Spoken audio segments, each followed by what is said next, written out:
Hello and welcome. I'm Thomas and this is a channel called Wonder of Existence. I'm pleased to say that today we're going to talk about dreams. What are the dreams? Unfortunately, Hirt is not with us today, but I've got a specialist in in terms of talking about dreams. I think that you are so experienced, at least comparing to me. I'm just a poor man here. Unexperienced. Mike, how do you see dreams? Just let me ask you a question first. If you want to ask a question, okay. You've got a specific question, okay. Because majority of us thinks about dreams like this is sort of mixture of, whenever you fall asleep, you got a mixture of reality together with some strange imagination, some pictures, some facts from your previous day, and sometimes you meet some strange creatures, and all of this is mixed up all together, and you have no clue what it is, and you think, oh, it's just your brain creating all those stories. How do you see that from your perspective? From my perspective, well, I'm not an expert, but I am an explorer. That's what I like to say. I explore dreams, not like a scientist explores dreams, which is by putting, electrodes on your brain, but and not delving into the reality of them, but just seeing, oh, this lights up here, therefore it must be that. That's not how you study dreams. I'm not a psychologist either, saying dreams are just telling you that you have a fetish with yourself or with your mother. It's not like that at all. No, I explore dreams by going into dreams, by dreaming. I like dreaming. I've always liked dreaming. I was doing it as a kid. I used to love reading stories just to fall asleep so I could have these fantastic dreams. And I still do that now. And dreams for me have been like hallucinogenic drugs for other people have been. They are a way into other realities and other states of consciousness, whereby you can get a different perspective on this reality. So if you can take it, drugs, hallucinogenic drugs, can take you somewhere. Which you can't experience in this reality, right? But you go there with your mind. Well, the drugs do is stimulate your mind to go there. Well, dreams can do that as well. Meditation can do that. And I use meditation together to induce dreams. But I have a very active imagination, so when I'm tired and I go to sleep, I go to sleep to dream. I don't go to bed to sleep, I go to bed to dream. I've always felt that way. And I go to bed with the sort of excitement of where am I going to go tonight. And sometimes it's not anywhere special, and sometimes I go to places that are really boring and frustrating and are replays of my day and subject matter that takes place in the day, and traumas or whatever issues that are playing in my mind will play out in those dreams. My perspective on it all is that there is no difference between dream and physical reality. And there's no difference between hallucinated realities from drugs and this reality and dreams. And there's no difference between any kind of experience and dreams and this reality. It's all the same thing. And I come to that conclusion after having many lucid dreams and what could be called out-of-body experiences, but then realizing that out-of-body experiences, I mean, these are just terms, out-of-body experience, astral travel, that they are just another label put onto dreams. And dreams is a big spectrum as well. You've got normal dreams, what we all experience if we remember them, Most people don't remember their dreams. If you stop, everybody dreams, and if you make an effort, you can start remembering them. And if you're active creatively anyway in your mind, you will probably dream more, so you remember more, and then you can move into what they call lucid dreaming, which is where that you're aware of dreaming while you're dreaming.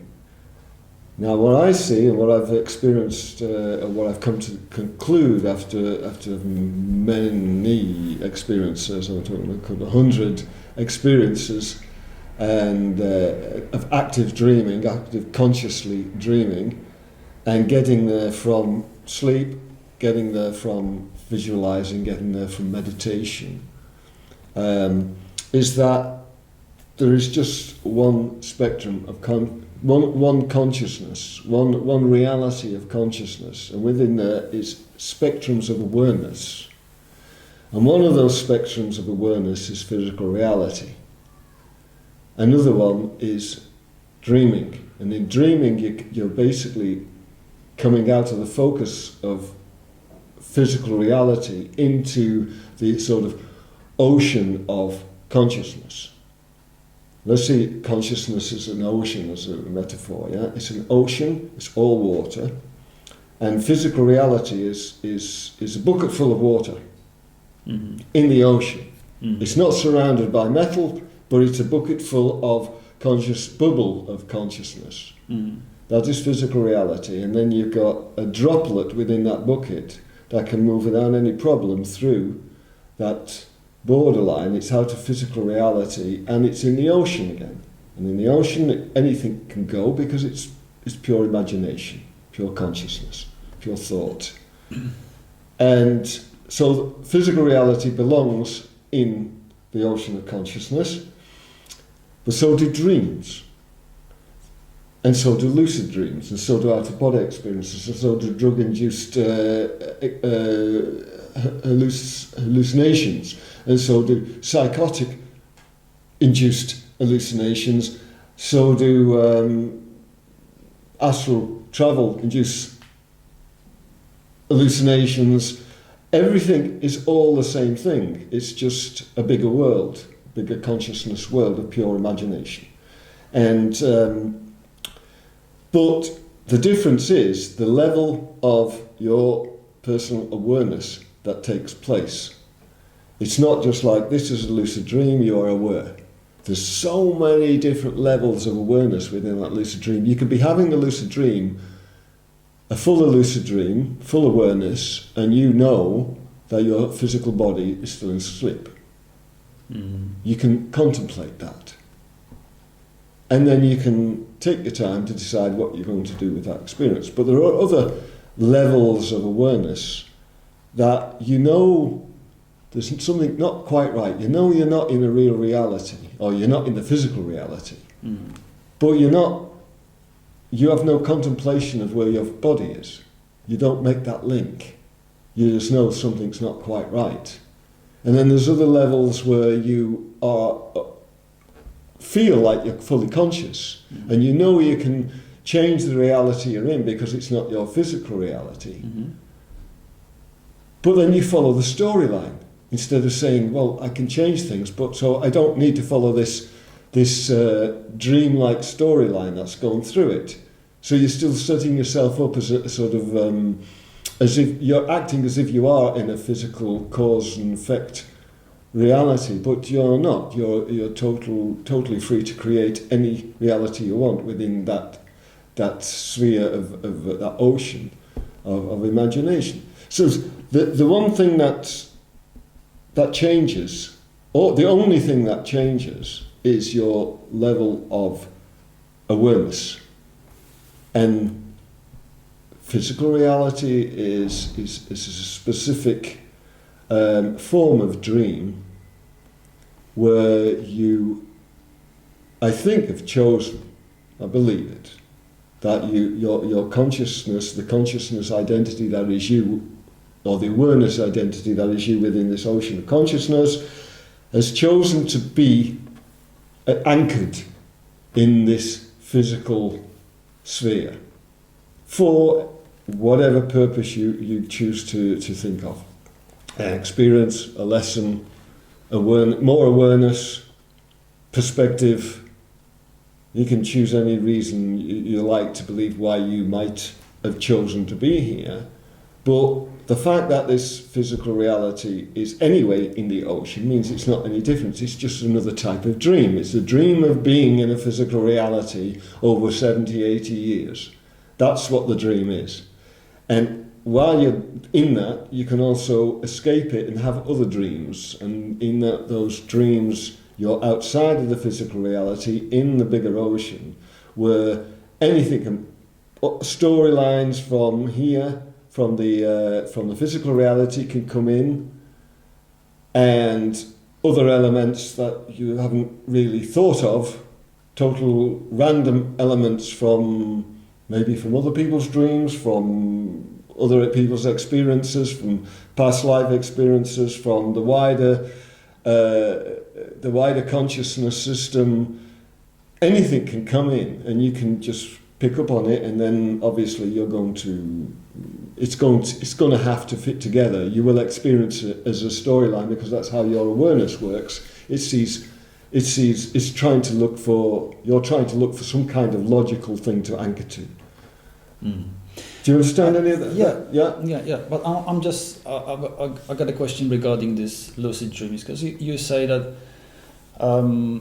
while you're in a lucid dream, you can sort of direct your move. So basically, you can steer where you go, what you do, and etc. Is it always the case, or sometimes? No, it's not always the case. It depends. You can, it depending on your awareness. That's the whole point. No, but in your case, is this always the case? No, it's not always the case. Sometimes you get a... Sometimes I'm less aware than other times. So you're in the lucid mode, lucid dream mode, and you see some reality, but you cannot change it. You just follow some sort of... I'm not in... I script. can't... Well, the thing is, the fact that I can't change it is to do with the fact that I'm not fully aware. Mm. There's only part of my awareness, enough to tell me that okay. I'm there and I'm dreaming. I can even say to myself, oh, I'm dreaming. But there's only a little bit of my awareness telling me I'm dreaming. The other part of my awareness is believing in the reality, just like a dreamer does. Mm. And another part of my awareness is saying, oh, I can create I can create an object if I want to, or I can fly. Let's fly. But another part of the awareness isn't present to say, yeah, but you've flown for so many times. Do something else. Do something special with this. It's like having a limited imagination, a limited awareness within that slice of reality or that slice of dream, slice of consciousness. You're not fully conscious. You're not fully aware, let's say. I want to make a distinction between consciousness and awareness. You're not fully aware. So you're not even thinking of, I can change anything. Yeah. So you don't.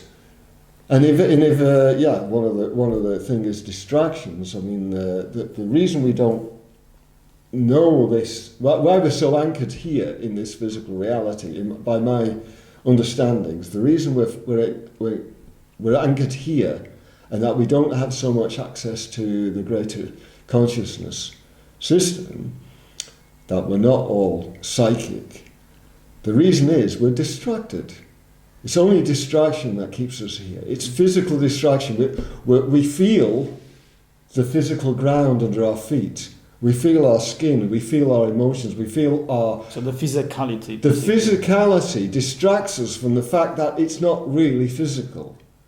The experience of physicality, I mean, you try to meditate, to try and get a sense of not being physical, say. You meditate to try and still your mind, and your mind will not stop. It keeps thinking about random thoughts, and it keeps thinking about work, and it keeps thinking about people, and it keeps thinking about the bills that you've got to pay. You cannot still it. You cannot quieten it. And while you're sitting there, you can close your eyes, but there's still light coming through your eyelids. And even though you can close off the distraction of visual impulses, you can hear every tram, every scooter, every motorcycle, every child playing on the street. All those sounds are coming in to remind you that you are in this reality. You cannot stop being distracted. It's very, very difficult.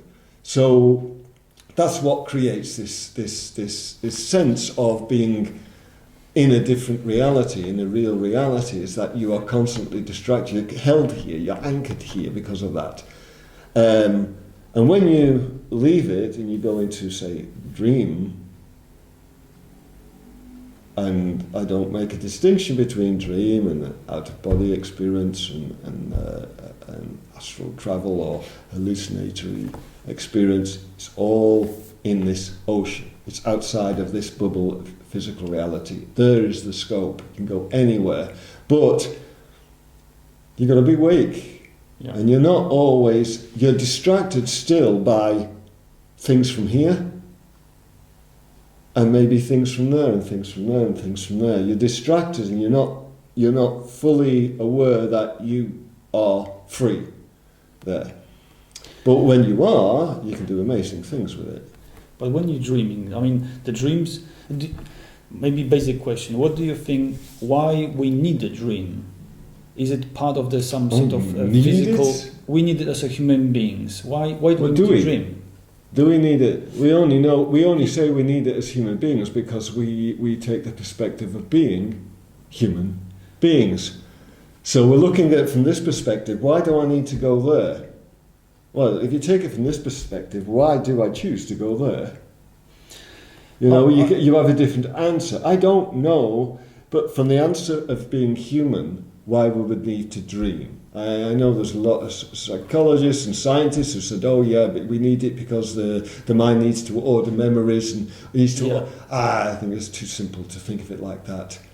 What if the awareness, the consciousness, which comes from here and has chosen to go there, decides, well, you know, I've had enough sleep now, I want to wake up. Maybe this is the sleep, this is the sleep, this is the dream for the wider consciousness. This physical reality is the dream, and then it wakes up and goes back to what it's normally doing. Goes back to being itself, which is part of the bigger ocean of consciousness. And maybe that pull is 1,000, 1,000,000 times stronger. Maybe we it's a great effort to stay here. And the moment that we get sleep and we lapse, poof, we're there. Yeah. That sounds weird, right? But it sounds weird, but it's not. Yeah. It doesn't sound weird at all to me. Yeah. It sounds more logical to me. So it might be actually other way around. I think that the truth to a lot of problems that we think about in life is a question of turning upside down. Yeah.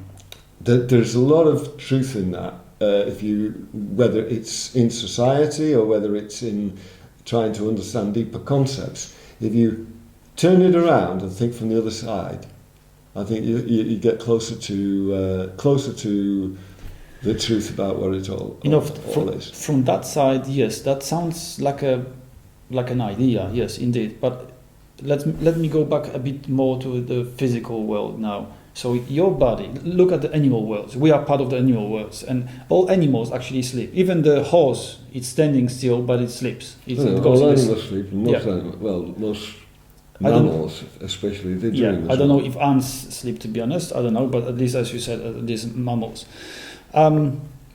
It seems like it's part of our program. The program says like you're getting tired. Your muscles are tired. Your brain is tired of thinking. You just need to reset. You just need to relax and reset. And after several hours or few hours, you feel refreshed.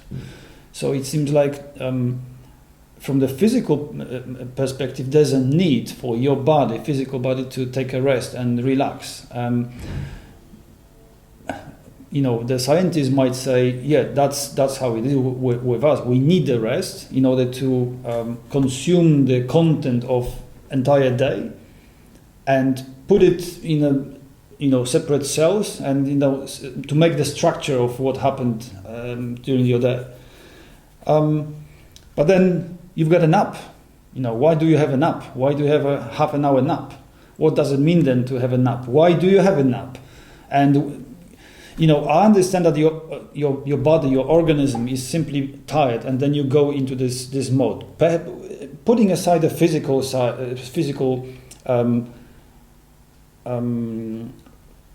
activity which needs to be done, what you're saying is more spiritual. So you're saying that actually, when you sleep, you actually go back to your reality, and this reality is just a temporary one, which you just jump in for a moment, like to the suit, to the costume, and you just play a role, and then you go back again somewhere. But why I'm let's say touching those two sides, the physical and the non-physical side, because the scientists say. And we're not going to talk about scientists here, we're not using the authorities, but I'm just using this as an example to say that they claim that if they got the experience, they went through a couple of experiences saying if the man is not going to sleep for, I think the top record is 55 days or so, then you simply die. And you die due to all kind of reasons. But physically, your body cannot cope with something. I don't know. Is this a number of content which you need to go through and consume it somehow or not? I really don't understand that point. But it seems like your body needs to sleep, and if you don't support your body for a certain number of days, you will simply die of something. So that's the consequence of lack of sleep. But once again, this is the physical part. But perhaps this physical part is connected to the non-physical part. And if you don't go and connect to yourself, your higher self, perhaps then, I don't know, the link is broken, and then you die. Your physical body is, once not connected to the higher self, just dies. Maybe that's how it is as well. Could be. I really don't know. I really don't know. I'm just exploring. I mentioned it to Geert. We were talking about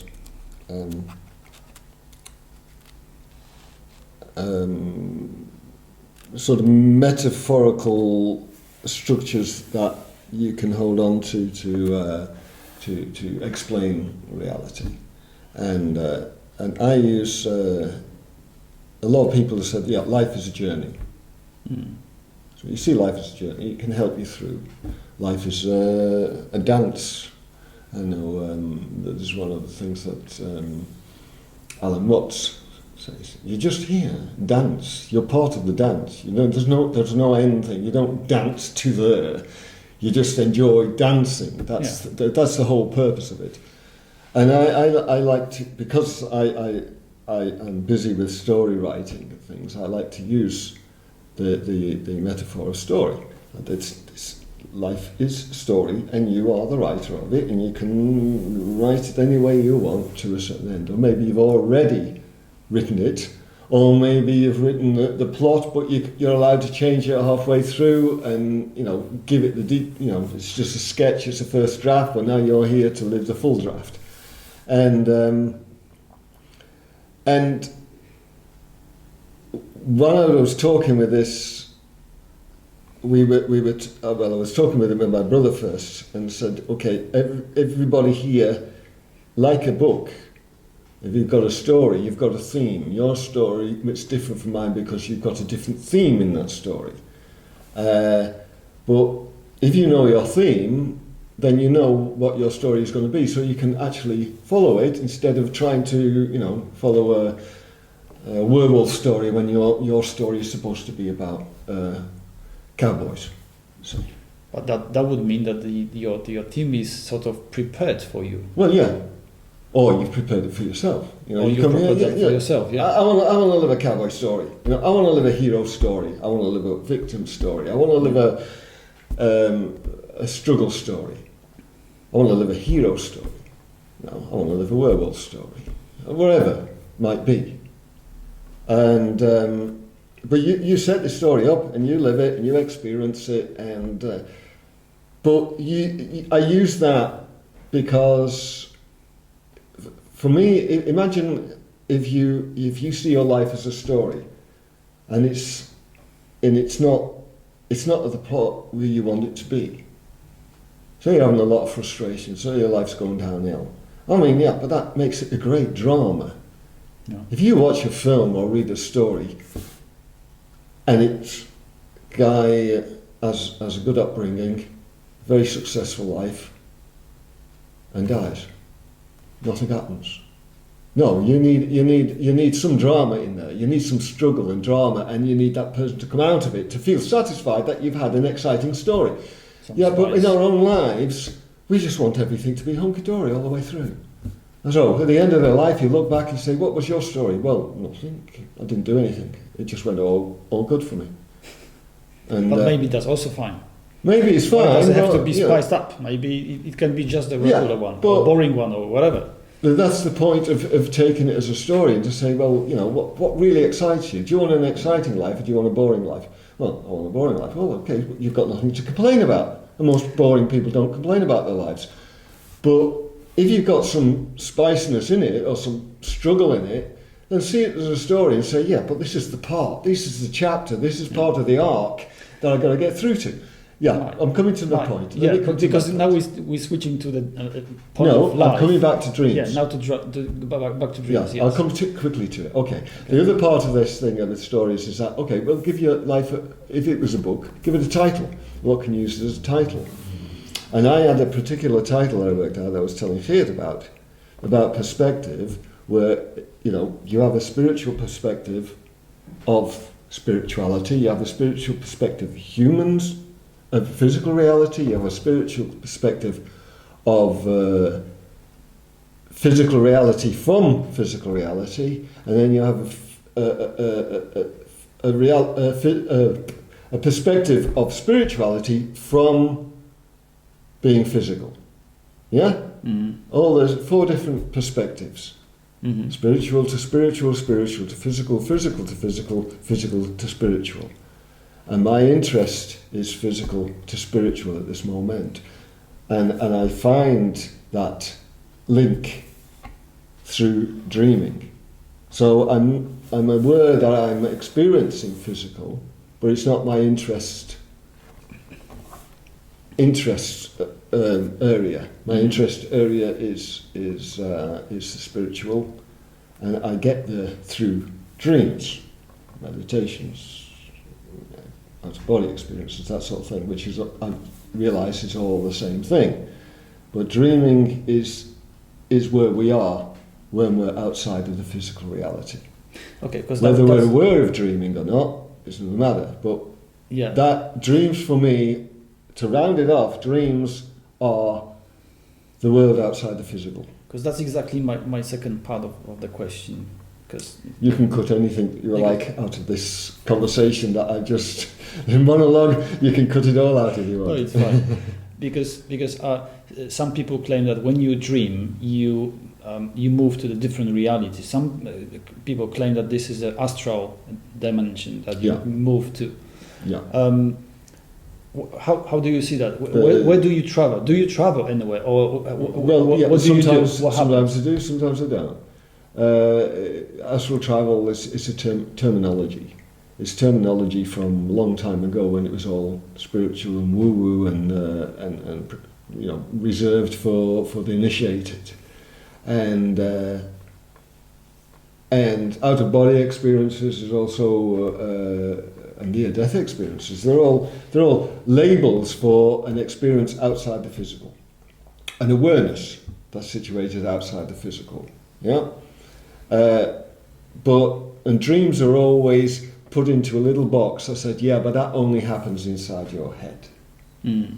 Well, actually, that's the other way around as well. Your head happens inside the dream. And the dream is the bigger consciousness, reality that you come from. So basically... So within that big reality, you create a dream of physical reality. So let me just sum it up, because I like to see it through the technology. Yeah. So I would have to treat myself or my head as a terminal. It's a computer terminal which has access to the real reality, which is somewhere, right? Yeah. And whatever I have here is just a console, and I get the access to some limited environment, which is physical environment.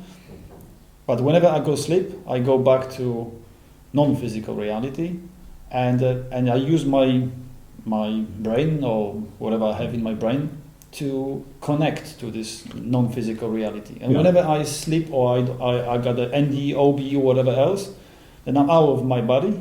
Then I come back, as you said, also from the dreams. But still, I go outside of my physical reality. So I'm not saying that physically we're sitting here, so that if you dream here, you also dream here in this physical place, this very place. But I'm talking about that you are outside of your body, outside of your physical reality, right? That's what you're saying. So, and you claim that you just said that astral dimension is just a used in the past description for this non-physical reality.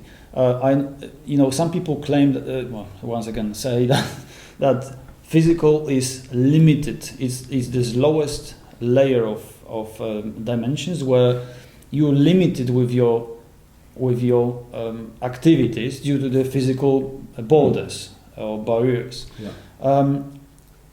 And once you move to this higher level, this higher level is plastic. Plastic, like you can move left, right. You can go move at distances. You can do whatever you want within the thought, within the click. Obviously, if we think that nothing's real and it's just illusion, and there are no borders, there's no walls, there's nothing, then obviously we can move around and we can do whatever we want. But do you believe that this is also part of the dream then? So when you dream, you still believe that this is the same sort of environment, the same layer, the same dimension we move to? It's all part of the same thing. Obviously, because it's all imagination, it's all consciousness. So you are exactly where you go from. Maybe you go out from the physical dream, the dream of being physical. And you go into a slightly larger bubble, which is your identity, your awareness that is in this physical bubble, can step outside of it, but you keep your own sort of game playing. You can still keep your own story. Then you keep your own mind, your own awareness close to it. And outside of that is when everything else can come into play.